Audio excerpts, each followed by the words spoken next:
Merci et donc bienvenue à tous. Donc le thème que vous voyez vous afficher, c'est la pub et l'art. Alors, il y a une question, moi depuis que je fais la publicité, c'est la grande question existentielle. Est-ce que la pub est une forme d'art? Est-ce que c'est de l'art? Alors, moi je pourrais aussi vous poser la question, est-ce que l'art n'est-il pas une forme de pub, hein, dans son histoire?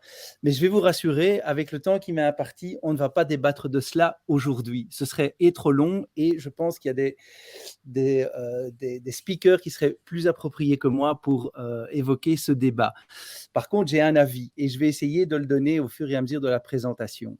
Alors, ce qui est sûr, Marie, et quand je dis Marie, c'est qu'elle peut changer de slide, c'est que la pub s'inspire de l'art. Ça, c'est certain. Ici, voilà, il y a une parodie de Liechtenstein, de la marque Nivea, qui a utilisé l'art pictural ici pour montrer que ce petit sparadrap enlevait les points noirs. Donc ça, c'est une inspiration directe de l'art. Il y a de l'inspiration indirecte, hein. On se rappelle tous en 2003 de la Rebirth de PlayStation, qui était un grand prix à Cannes, image très choquante quelque part, très frappante, comme l'art peut en faire. Eh bien, personne ne le savait, ou personne ne le sait, ou les créatifs ne le savaient pas, mais Frida Kahlo s'est peinte également à sa naissance, ce qui donne le même genre d'art. C'est de l'art provocatif ici, mais finalement, l'image de PlayStation a aussi cet ingrédient un peu provocatif. Donc, directement ou indirectement, la pub s'inspire de l'art. Et le cas d'école que je vais vous expliquer aujourd'hui, c'est Qualcomm. Et c'est une peinture de Eugène Delacroix, non pas de 1881, je pense que c'est dû faire une petite erreur, mais de 1830 et exposée en 1831 pour la première fois, La liberté guidant le peuple. Alors, cette peinture, elle se trouve au Louvre, et c'est de bien du Louvre qu'il s'agit quand l'agence R a reçu un briefing de la société Qualcomm. Le briefing, Marie, c'est pondez-nous une bâche à placer sur le Louvre. Alors, je ne sais pas, moi, dans ma carrière, j'ai eu des briefings casse-gueule, mais celui-là, à mon avis, il ferait partie de mon top 2 s'il était tombé sur ma table.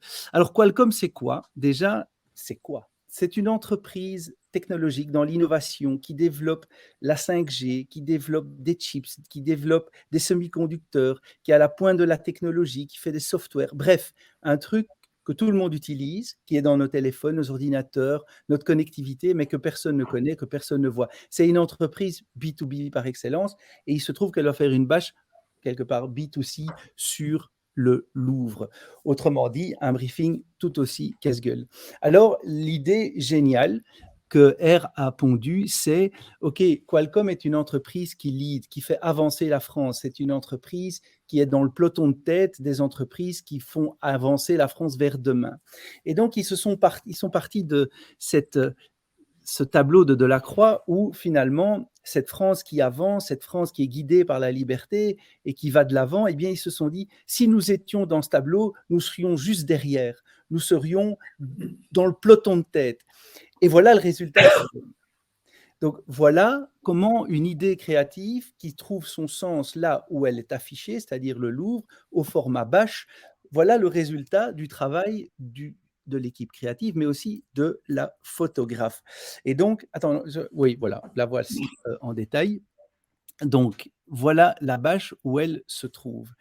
Et donc, qu'est-ce qui fait que cette idée, pour moi, mérite d'être présentée ici, en tout cas dans un contexte de quels seraient les learnings qu'on peut en trouver? C'est l'exécution. Cette idée, sans une exécution impeccable, forte et parfaite, n'existe pas. Parce que non seulement l'erreur, elle est au format bâche, donc ce n'est pas un petit pixel sur un téléphone, c'est s'il y a une erreur dans la composition de l'image, vous la verrez en grand. En plus, vous partez d'une peinture qui est iconique en France, donc si vous la détruisez, ben, c'est le backlash garanti, c'est le retour de flamme forcément. Et donc, parce qu'en plus, vous êtes devant tous des spécialistes, hein, les gens qui vont au Louvre, forcément, c'est des gens qui ont quand même un petit attrait pour la peinture. Donc, pour moi, l'enjeu était vraiment dans l'exécution. Et pour ça, ils ont trouvé quelqu'un qui a du talent. Et le talent, c'est Elina Ketchicheva, qui est une photographe qui a maîtrisé l'art de la lumière au point qu'elle sait redonner l'aspect d'une peinture à une photo. Ça, c'est vraiment ce qui la caractérise. Et donc, pour être au service d'idées publicitaires, qui sont de l'art ou pas, c'est à vous de voir, mais en tout cas, il faut des artistes. Ça, c'est sûr. C'est-à-dire que les bonnes exécutions seront toujours magnifiées par des gens qui ont du métier, qui ont du savoir-faire, qui maîtrisent un outil et qui sont des artistes, des artisans même, qui savent vraiment magnifier les messages, qui sont publicitaires, peu importe s'ils vendent quelque chose ou qui génèrent une émotion, ce sont vraiment des gens qui mettent leur talent au service d'une idée. Et ça, pour moi, c'est un métier d'artiste. Donc, est-ce que c'est de l'art? À discuter, mais est-ce qu'il y a des artistes dans la publicité? Forcément. Et je voudrais juste terminer, puisque j'en ai l'occasion, à féliciter l'agence R pour le courage qu'elle a eu, et ce sera sans doute la conclusion du message. Comment est-ce qu'on arrive à faire des choses qui marquent, ou à faire des choses qui gagnent des awards, hein, ou à faire des choses qui ont des retombées presse, des choses qui... C'est du courage. Dès que vous avez une idée et que vous vous dites, ça c'est OK, c'est facile, ça on gère, c'est pas que l'idée est mauvaise, mais il ne faut pas s'attendre à des grandes retombées non plus, ou des grands résultats. C'est les idées qui demandent du courage, qui font peur, qui demandent de la transpiration, qui en général ont quelque chose que les autres n'ont pas et vont générer des émotions que les autres ne généreront jamais. Donc, vraiment, le courage, prendre des risques, hein, et ici, le case Qualcomm en est vraiment de A à Z un très bon cas d'école. Quand il y a du courage, ça demande du courage, vous n'êtes pas loin de quelque chose qui touche l'excellence. Et l'excellence, ben, c'est dans les détails que ça se joue, c'est ce qui vous touche, c'est ce qui vous émeut, c'est ce qui attire votre regard, c'est ce qui vous fait contempler quelque chose, un peu comme dans un musée finalement. Mais je n'ai pas dit que la pub, c'était de l'art. Voilà, un grand merci. Merci beaucoup, Koen. Je vais présenter à présent le case Proximus, où la technologie a été mise au service de l'homme et de l'art. Je vais te laisser, Marie, passer au slide suivant avec le petit film. Voilà.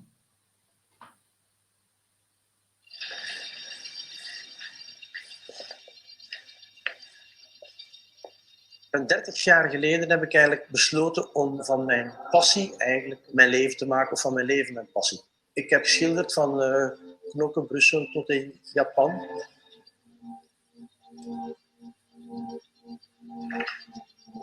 De laatste 30 jaar heb ik ongeveer een 10-tal tentoonstellingen gedaan. En de laatste jaren treed ik eigenlijk meer en meer letterlijk ook naar buiten.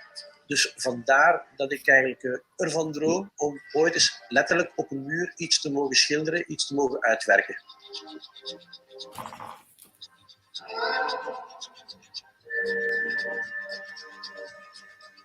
Karton heeft een bepaalde textuur die mij eigenlijk doet denken aan de textuur van muren. Dus voor mij zijn de kartons mijn muren. Ik heb er altijd van gedroomd om eigenlijk op een groot formaat een werk te mogen uitvoeren. Ik krijg nu die uitzonderlijke kans. Met die afmetingen en dan via de robot dit werk te kunnen laten realiseren is eigenlijk iets ongelooflijk. Dus ik heb er eigenlijk voor gekozen om een artiestennaam Absumo te noemen. En Absumo staat voor absoluut uniek moment. En deze muur, dat mag ik toch wel zeggen, vandaag is een heel bijzonder, absoluut uniek moment.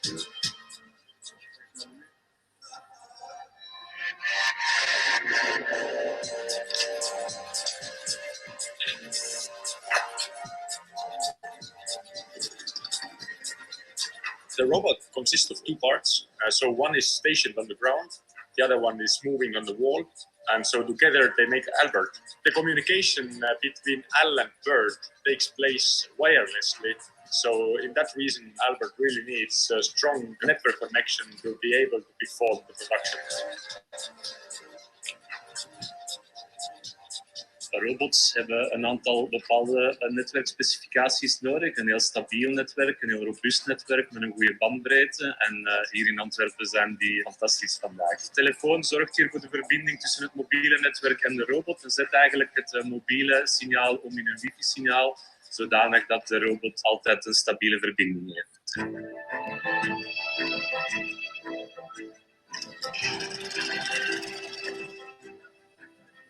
Nooit gezien dat je zo computerbestuurd kan doen. We have built the robots because we see that the human should focus on the creation while the robot do the dirty job. When people are climbing on a wall, it's always dangerous and there is a risk of falling down. We see that when we replace the human on wall with the robot, we eliminate this risk. Handig, hè? Zonder ladders, zonder touwen. Absoluut. Minder gevaarlijk, hè? Ja. Het is niet nog een uitlaatprobleem. Echt minder. Thank you. Thank you for your thought. Ja, thank you so much. You made a dream come true. Het lijkt niet alleen alsof ik het zelf gedaan heb. Ik heb het ook zelf gedaan. Samen met jullie allemaal. Dank u.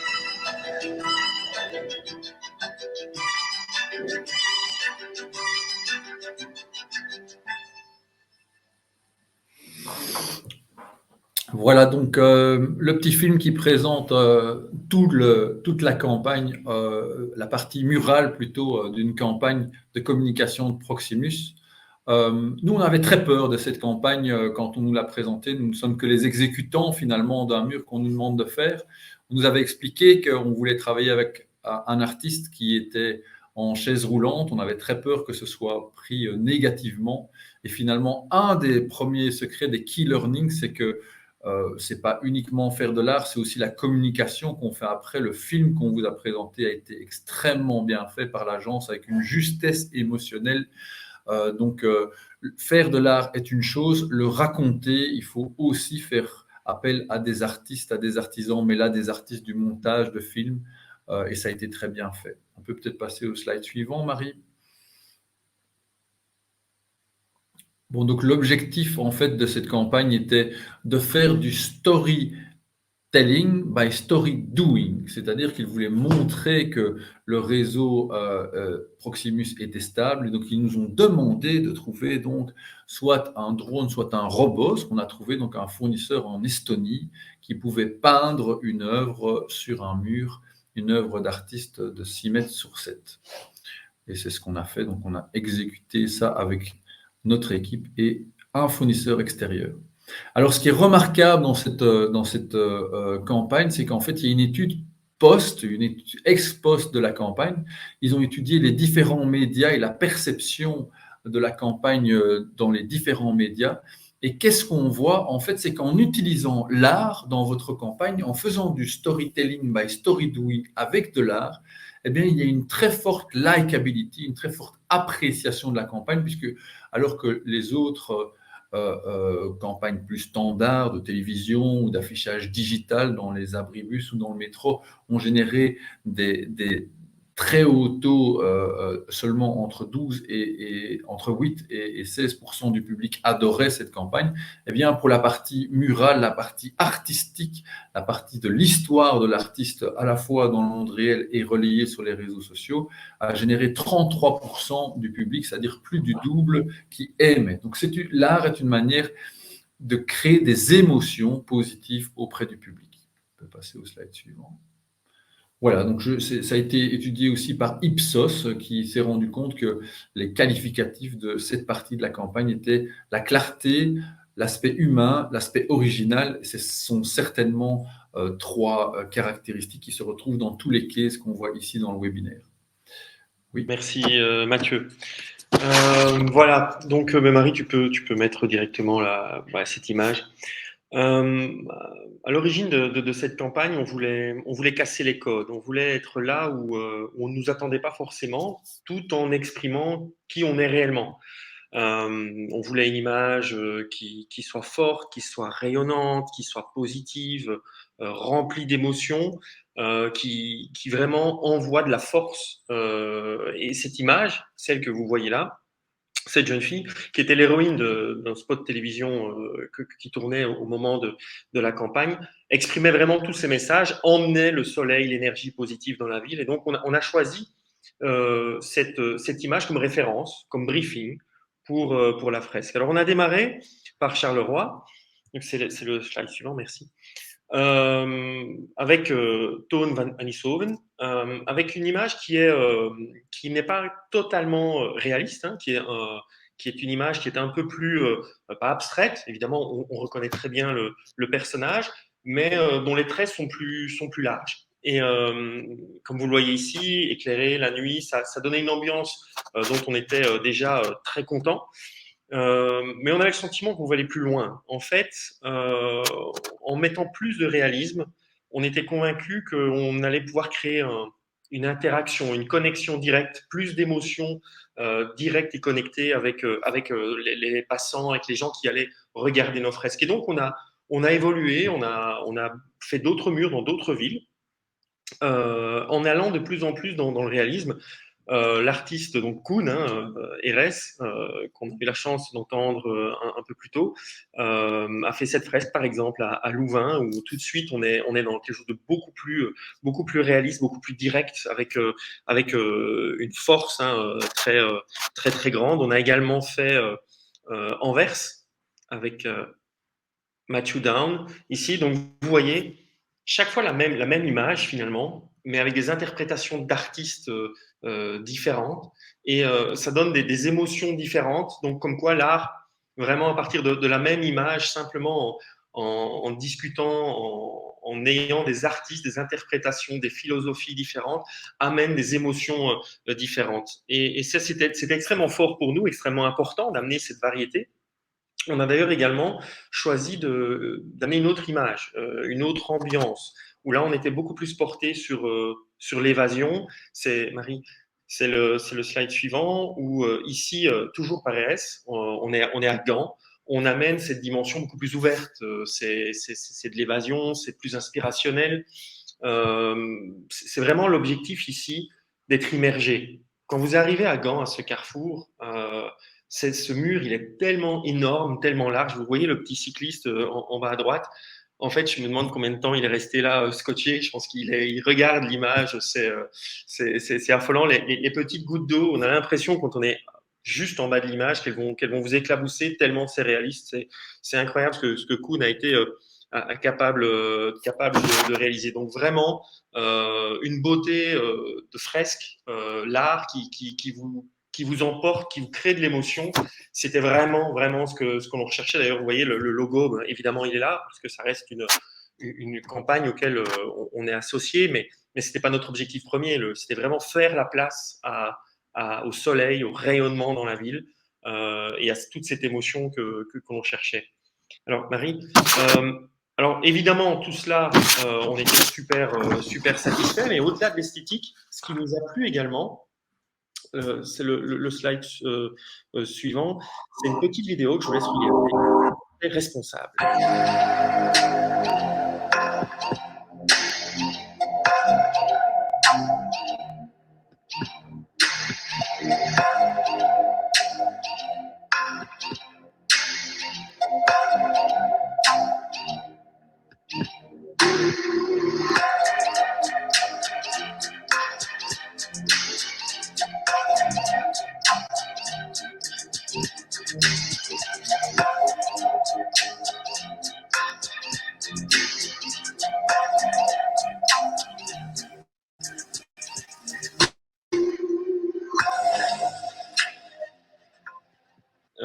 Et si je devais résumer finalement tous ces éléments, mais je dirais qu'au début, il n'y avait pas une certitude. On savait pas exactement où on allait. Je me souviens, tout part d'une discussion avec Mathieu. On est un soir, si je ne me trompe pas, ça devait être un concert de Kiss Choice.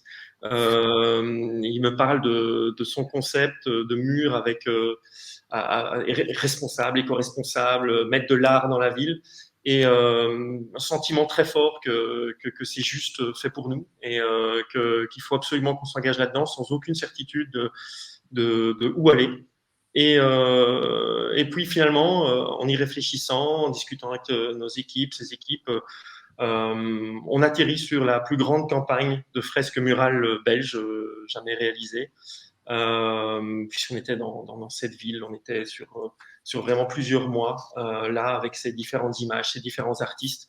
Et donc évidemment, pour nous, c'est une énorme réussite. On est très content de faire ça. Réussite parce que c'était beau, réussite parce que ça a été même encore plus esthétique que je ne pouvais l'imaginer. réussite parce que les messages portés et l'émotion qui ont été amenés sont vraiment là. Et réussite aussi, je dirais en interne, parce que ce qui n'était pas attendu, mais ce qui est arrivé, qui est très fort pour moi, qui me ravit, c'est aussi la fierté. La fierté de mes collègues en interne. Je me fais souvent arrêter dans l'entreprise où on me parle de la fierté de travailler pour une boîte qui fait ce genre de choses, qui se projette dans la ville, même au niveau de mes collègues européens. Donc voilà, c'est encore un bel exemple comme quoi l'art crée des émotions comme rien d'autre. Ce serait...